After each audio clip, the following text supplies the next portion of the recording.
Okay, let's talk about medicine. I bet when you do, a zebra probably isn't the first thing that pops into your head. But what if I told you this incredible animal holds the key to a whole hidden world of health challenges? So, there is this old saying in medicine. It goes way back to the 1940s. When you hear hoofbeats behind you, don't expect to see a zebra. It's a simple phrase, right? But it carries so much weight. So, what on earth does it actually mean for doctors and for patients? Okay, so the thinking behind it is pretty straightforward. Doctors are basically trained to look for the most common diagnosis first, the horse.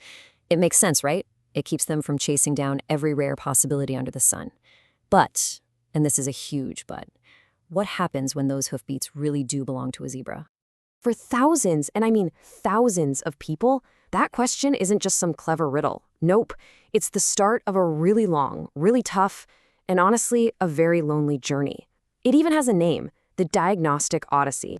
And this isn't just about waiting a little longer for a diagnosis. A diagnostic odyssey it's a marathon.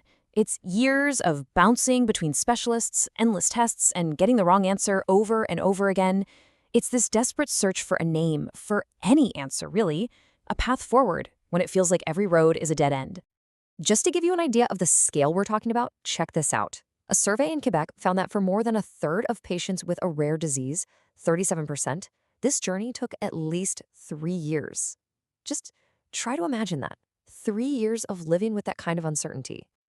And believe it or not, for some, it gets even more extreme. For almost 1 in 5 of those patients, that's 18%, the wait for an answer dragged on for more than a decade. A whole decade of not knowing what's happening to your body. So you can see this isn't just a medical problem or a scheduling nightmare. It's profoundly isolating. I mean, when you're the only person you know with your symptoms, and even the doctors seem stumped, it's really no surprise that nearly 3/4 of people, 73%, say they feel completely and utterly alone in their struggle. Okay, but here's where the whole story takes a really interesting twist. We keep using this word rare, right? But that word can be incredibly misleading. This is what's known as the paradox of rare diseases. So let's get down to it. What exactly is a rare disease? What's the official line? Well, the definition itself seems pretty straightforward. Officially, a disease is considered rare if it affects fewer than one person in 2,000. Now, on the surface, that sounds tiny, doesn't it? Like these conditions are just little footnotes in the big world of medicine. But this is the paradox. While each individual disease is rare, there are over 7,000 of them. And when you start adding all of those up, an estimated 700,000 people in Quebec alone are affected. Suddenly, that's not a rare problem at all. That is a massive, massive community. And this community faces a really unique set of challenges. Get this, 80% of these diseases are genetic. And because each one is so rare on its own, they often get called orphaned. They're basically left behind by big research and the pharmaceutical industry. And here's the most heartbreaking part. For 95% of these conditions, there is no specific approved treatment at all. So when you're facing this long, isolating journey, this systemic neglect, where do you even begin to turn? Well, in Quebec, there's a real beacon of hope for all these zebras.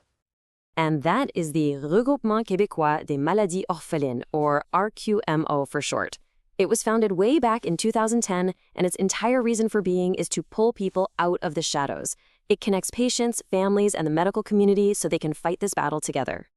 And their mission is really comprehensive. They're not just tackling this from one angle. They provide direct support, they empower people with knowledge, they raise awareness so that more doctors learn to think zebra, and this is so critical, they bridge that gap between patients and researchers to help push the science forward. But, a mission statement is one thing. How does the RQMO actually help someone who's desperate and decides to pick up the phone or send them an email? Okay, their core service is called the Center iRare, and it is a total lifeline. It is so much more than just a helpline. They create these personalized fact sheets that take all that super complex medical jargon and translate it into something you can actually understand and use. We're talking plain language summaries, list of specialists, info on clinical trials. They basically become your personal navigator through this incredibly confusing system. And they go even further to fight that deep sense of isolation. They have a pairing service that connects families dealing with the same diagnosis, sometimes from opposite sides of the world. They create virtual communities for the rarest of the rare conditions, and this is just incredible to me, they even offer guidance for people who are still on their diagnostic odyssey, offering support even when a condition doesn't have a name yet. This quote from Carol, who lives with a condition called stiff person syndrome, it hits right at the heart of the problem.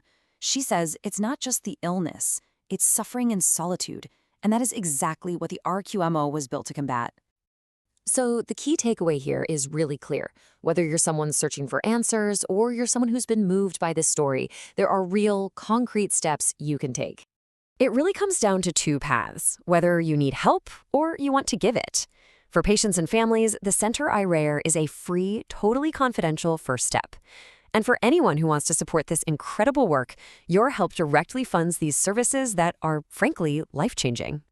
So here's the information you need. To get help, you can call the toll-free number or shoot them an email. To support their mission, just visit their website at rqmo.org. That's where you can donate or become a member. And hey, if you found this explainer valuable, please do us a favor and hit that like button. It really helps more people find this incredible organization. We would absolutely love to hear from you in the comments too. Share your thoughts, your experiences, or maybe suggest another organization you'd like us to feature next time. And if you're passionate about this kind of storytelling and want to join our digital creation team at Wadi, please get in touch. We'd love to hear from you. We're going to leave you with one last thought. It's so easy to think of rare diseases as something that happens to other people, somewhere far away. But with 700,000 people affected in Quebec alone, the odds aren't quite as long as you might think. So what if the next zebra was someone you love?